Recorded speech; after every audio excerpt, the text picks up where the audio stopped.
Ladies and gentlemen, boys and girls, children of all ages, it's me, the Lou, D-O-G-G, and this is our first Geek Gourmet one-shot, where I have one shot to turn on the camera and tell you what it is I'm thinking about.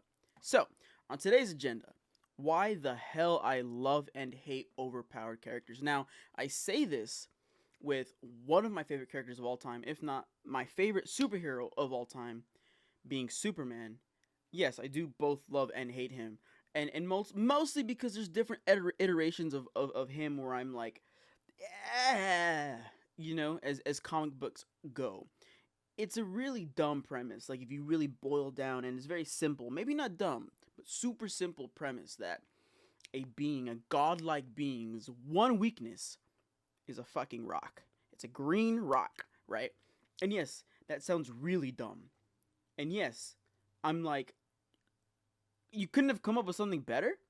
But also, it's kind of beautiful with how simple it is, dude, because this one thing, this one little pebble can take him out. He's aggressively allergic to it, right?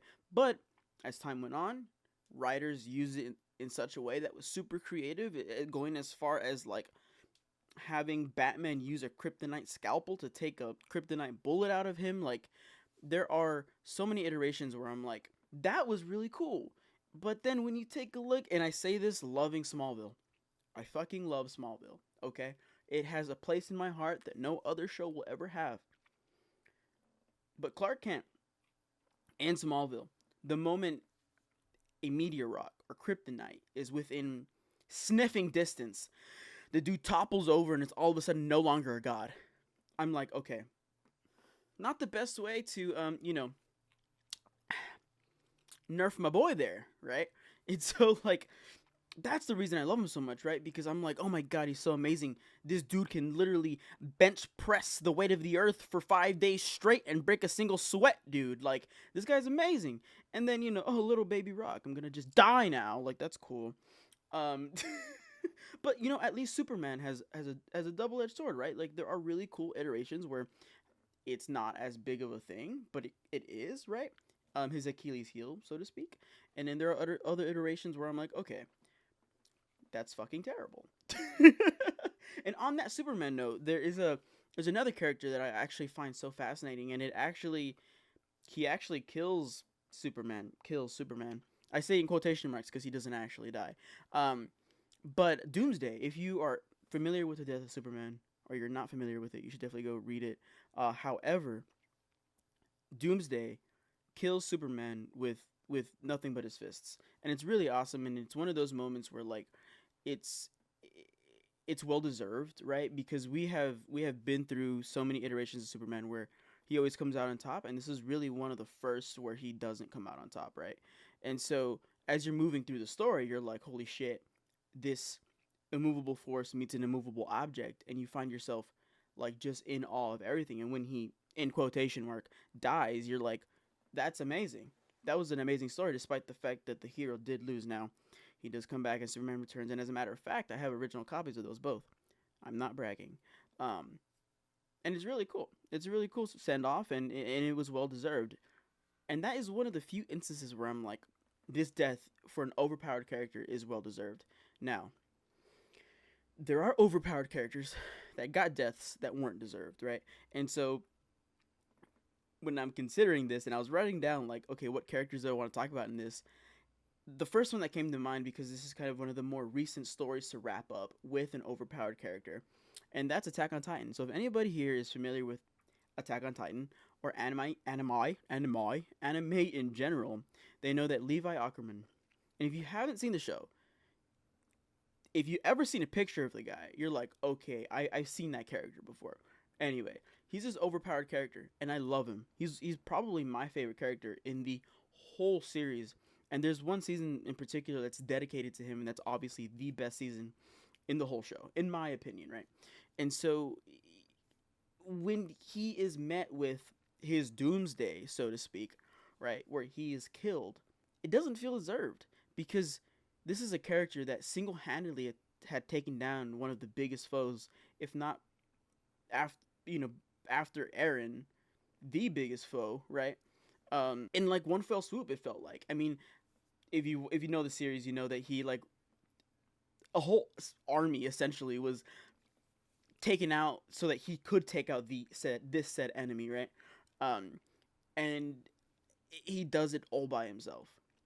And so then, as a couple seasons later, he dies in a very lackluster way, in my opinion, right? Or he doesn't die, but he gets crippled, right? He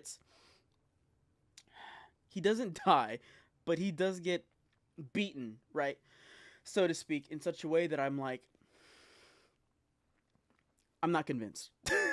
And so like the whole time I'm reading the manga, right, and obviously we get into the anime, I'm like, he does like this doesn't make sense to me, dude. And the only reason that the author had to do this was because in my eyes, in my view, I'm like, there's no way, there's no world in which Levi cannot handle this situation, right? And so that's a double-edged sword with that, right? And so they call him the world's greatest soldier in the whole show, and he, you know, basically a toothpick stabs him in the foot, and he's like, "Ow, I'm done." That's like in a nutshell what kind of happens, right? But if you are interested, I would say go watch it. I mean, it's worth the watch. Let's not even talk about that Attack on Titan ending. However, an anime that does a really good job of morphing an overpowered character into the story to where it kind of makes sense. Now,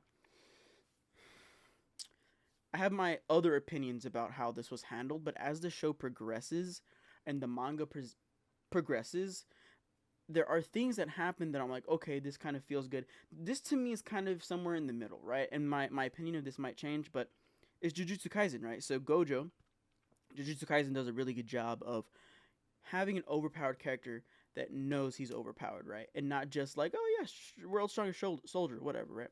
We don't just see it, but we also hear it, right? And we like feel it, like the immense power that this man has, Gojo, in this show is crazy, and it's a literal like plot point constantly of them being like, well, we can't really be evil and do evil things because Gojo's alive, like because Gojo will just come and destroy us all. So the whole thing with them is like, okay, before we can be evil, we have to take out Gojo, right? And so in the conversation with Gojo, and as we're progressing through the story, you're like, they literally say, I forget who says it, but they're literally like, by him being born, offset the balance between like evil and good immediately. Like evil was up here and good was down here, and then right, with Gojo being born, it literally balanced everything. And so he's able to one shot characters all by himself. He's able to strut around and do whatever he wants because he knows he's the strongest, right? And so it's even to the point to where they theorize in the show, okay, who would win? The strongest being in existence, which would be Sukuna, right? Or Gojo. Like, that is how overpowered he is. And in the show, I won't spoil too much, but they do something about him being around, right? And so I feel like there are ways to go about using overpowered characters and talking about overpowered characters and integrating them into your medium, right? Whether that be a book or a comic or what have you.